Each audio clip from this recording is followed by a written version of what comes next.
Hi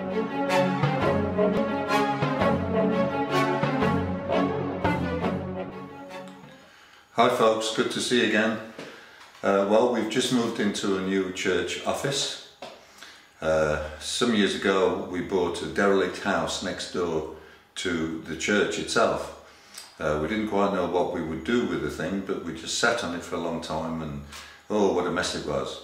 So eventually we decided that we would turn it into a multifaceted thing, but also in it we would build an office for myself, an office come studio where I could come and work and do filming. And so now we're here in this new office. It's up and ready to go. There's just one or two little details we've got to sort out. We need some decorations now for the place, and got to clear up the front room and just one or two odd jobs, but mainly it's ready to go. I've been moved in now about a week, if not 10 days, and I'll be showing you one or two slides of the before and after of what it was like before, what it's like now, and I hope you appreciate the work our team have put into it. It was all done by the church team. We did have to get some professionals in to do some jobs, but a lot of it was done by our own church team, and boy did they work. But it's been good fun. Well, I can say that because I didn't do much of the hard work. I was too busy doing other things. I haven't done a video for a while, a week, 2 weeks, 3 weeks possibly, simply because I did need a bit of a rest. I've been overdoing it a bit. I'm involved in so many different organisations. So I took off to Berlin and spent 5 days with my mate Nigel. Nigel is one of the elders in this church, but he spends every other week in Berlin in an office over there doing work. He is an accountant by profession. And so I went out and spent 1 week with him, and oh, I tell you, it was really good. His apartment, which is very nice, you may have seen a little movie I did about his apartment and about Berlin on the website or on Facebook, and his apartment is at the back of the building, and so it was so peaceful, so tranquil. I couldn't believe it. I did have my little MacBook with me, so I did do some work, but it was so nice just to be on my own, because Nigel worked till 8:30 at night, and so I spent a great deal of time on my own, and it was so peaceful and tranquil, as I've said. I did take a look around Berlin, and if you want to see the movie, take a look.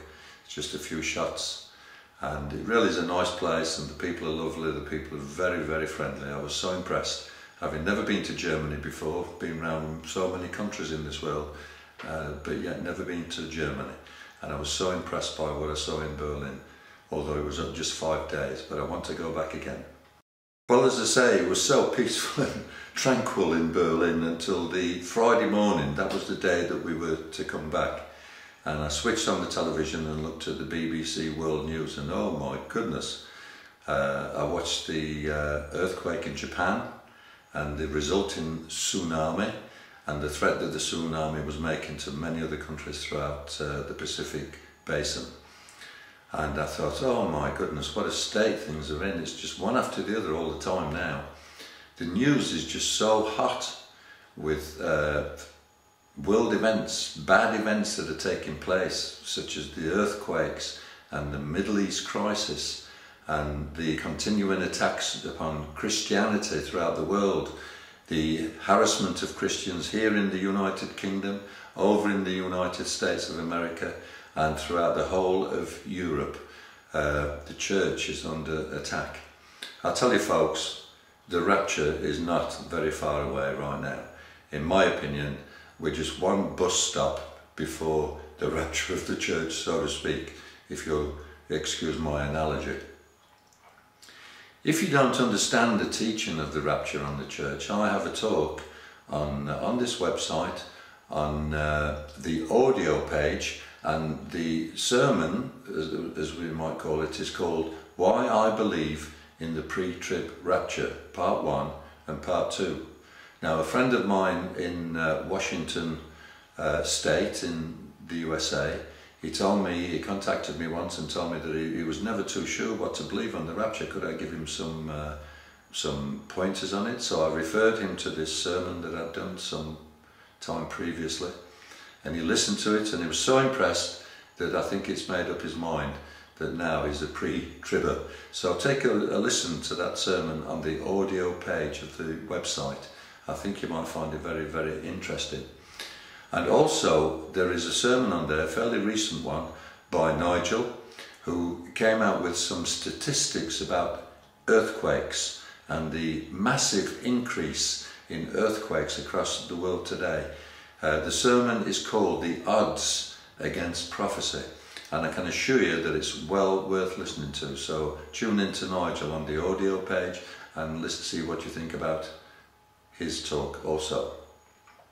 You know, folks, we need to be ready, because it's clear now that we are in the very end of time. I mean, the scriptures are just screaming out with prophecy. Do you know that 2/3 of all prophecy is now fulfilled?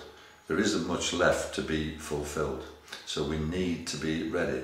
As the Apostle Peter said in his epistle, the end of all things is near. Now, in my opinion, and this is the biblical teaching, when we talk about the end, we're not talking about the end of the world, we're talking about the end of man's rule and reign. And won't that just be a wonderful time when you think of what's going off in some Middle Eastern countries right now, in certain African countries. You know, man is a tyrant, man is a bully, and he's not fit to rule. And soon his rule, his reign is coming to an end. That to me is wonderful news. And the reign of Jesus Christ will come upon this earth, and that will be a righteous rule, a righteous reign, a wonderful, wonderful time when Jesus returns. But prior to that, Jesus is coming to take his church away. It's called the rapture of the church, and as I've said, you can hear my sermon on the audio page. I think we need to be ready. You know, when we're travelling down the road that we're not familiar with, we rely very heavily on signposts. And it's the same with life itself. We need signposts. And as Christians, we need signposts. And I think that God has given us an abundance of signposts in everything that is happening in the world today. And so we need to be looking at these signposts, studying them, and take warning from them, not to be frightened, of course. We shouldn't be frightened of all people, but to take warning from them. That's what I'm trying to do with this website. I'm trying to put the signposts up on the website. When I first began, my goodness, I was scratching around trying to find some signposts in the news. But now I could almost change some of the pages daily. I haven't got round to doing that yet, but who knows, I may have to get round to doing it, because so much is happening so quickly that I could almost change some of the pages, like what's happening in the UK, what's happening in Israel, what's happening in the United States and other countries in the world. Could almost change it daily now, so much is happening. These are the signposts that God has given to us, and I'm trying to report them on the website to prepare people for obviously what is coming. So take a look at the website, have a look round, listen to some of the sermons that I've mentioned, look at what's happening in the world today, listen to Angela's poems. God is really blessing this woman. And also read Daisy's real life story. What a drama that has been. And I'm putting, each week I will put a little bit of Daisy's story. God has done wonderful things for this girl. So take a look round. You will find something for yourself. There's some good jokes also, at least I think they're funny.